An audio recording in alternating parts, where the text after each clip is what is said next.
आज का दिन श्वेता की जिंदगी का बहुत स्पेशल था।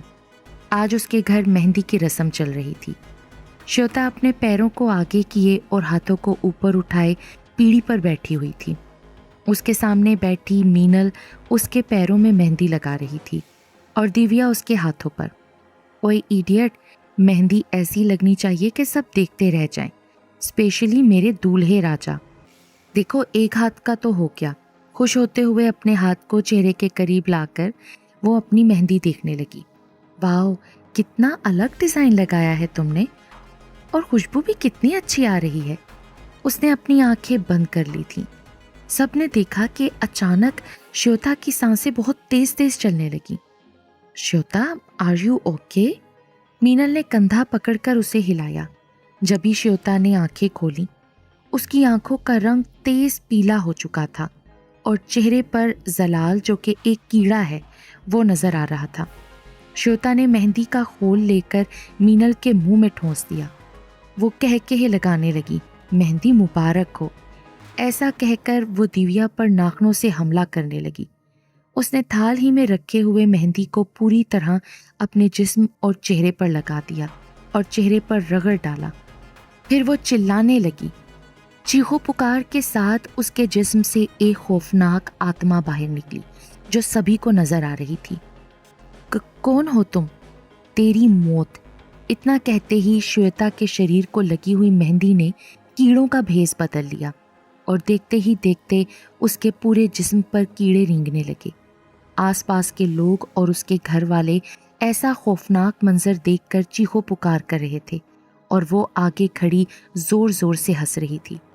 इस गांव में मेहंदी की रस्म हर दुल्हन की मौत का पैगाम बनकर आएगी, ये कहते हुए वो आत्मा कह कह लगाती हुई गायब हो गई।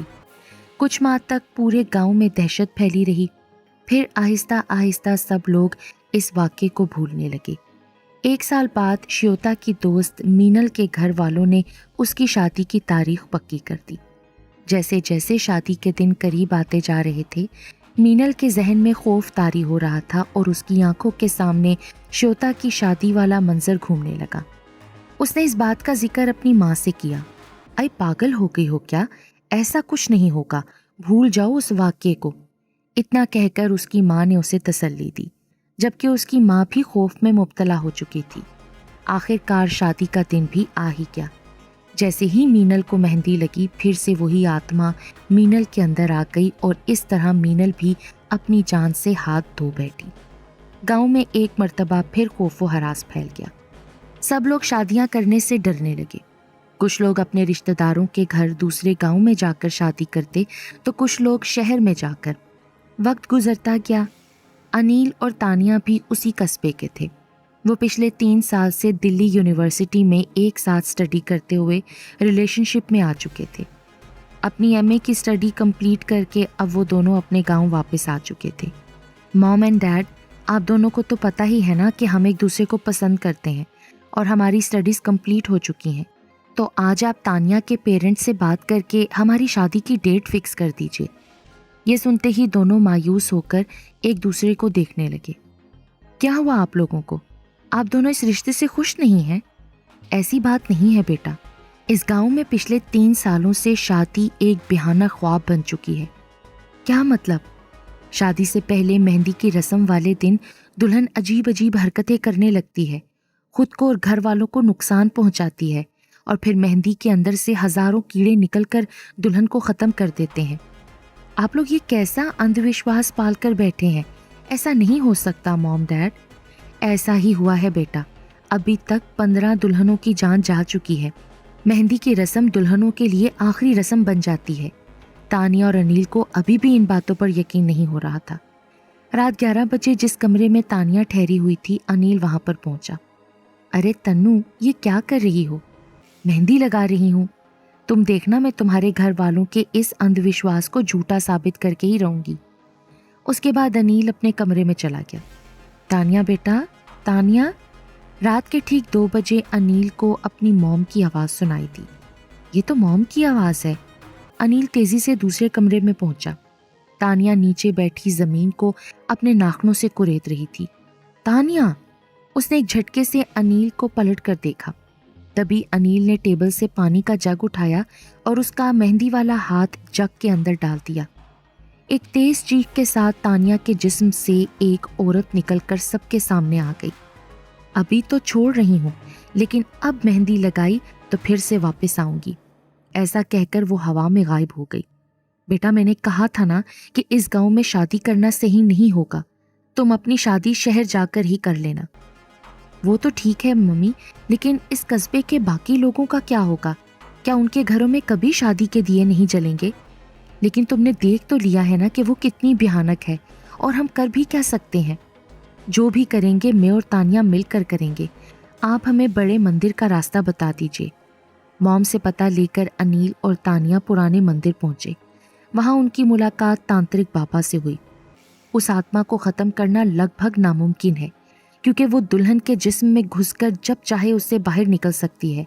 लेकिन अगर वो किसी मरे हुए इंसान के जिस्म में चली जाए तो क्या वो उसका जिस्म आसानी से छोड़ सकती है? नहीं, मरे हुए जिस्म में अगर वो चली जाए तो फिर उसके अंदर से बाहर नहीं निकल सकती। लेकिन वो ऐसा करेगी क्यों? यह सुनकर अनिल ने तानिया की तरफ देखा, जैसे आंखों ही आंखों में उसको कुछ समझाने की कोशिश कर रहा हो। वो दोनों घर पहुंचे और सबके सामने नॉर्मल बिहेव किया। माँ, हमें इसका सोल्यूशन मिल गया है। अब आप बस मेहंदी की रस्म की तैयारी कीजिए। ये सुनकर उन दोनों को डर तो लगा, लेकिन अनिल की जिद के आगे उन दोनों को झुकना ही पड़ा। तानिया की एक कज़न जो कि बहुत ज़्यादा बीमार थी और डॉक्टर्स ने उसको जवाब दे दिया था, उसके पास ज़िंदगी के बस कुछ ही दिन बाकी थे। तानिया कुछ सोचकर मन ही मन में मुस्कुराई। अगले 3 दिन बाद से ही मेहंदी की रस्म शुरू हो गई। रस्में शुरू होते ही सारे मेहमान भी आ गए थे। अब पूरे ज़ोरों शोर के साथ मेहंदी की रस्में शुरू हो गई। तानिया घूंघट ओढ़े बैठी थी, उसका चेहरा ढका हुआ था। पास में बैठी हुई एक लड़की उसके पैरों पर मेहंदी लगा रही थी। उस लड़की के चेहरे पर डर साफ नजर आ रहा था, जैसे कि उसे वहां जबरदस्ती बिठाया गया हो। तभी तेज तेज हवाएं चलने लगी और वही भयानक आत्मा सबके सामने खड़ी हुई। मैंने कहा था ना, इस गांव में कोई शादी नहीं होगी। अब देखो मैं किस तरह तुम पर अपना कहर बरसाती हूँ।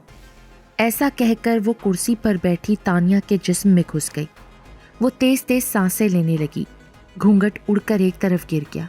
उसकी आंखें लाल लाल चमकने लगीं और चेहरा नीला पड़ गया। लेकिन वो तानिया नहीं थी। तभी दूसरे कमरे से तानिया निकलकर सामने आई और सभी हैरान रह गए। ये सब क्या है? तभी तांत्रिक मंत्र पढ़ते हुए घर के अंदर दाखिल हुए और उन्होंने अनिल के साथ मिलकर उसके हाथों पैरों को कुर्सी से बांध दिया। बेवकूफ़ तांत्रिक, तुम्हें लगता है कि इस तरह बांधने से तुम मुझे रोक सकते हो? मैं अभी इस जिस्म को छोड़कर तुम्हें मज़ा चखाती हूँ। फिर वो चीखने चिल्लाने लगी।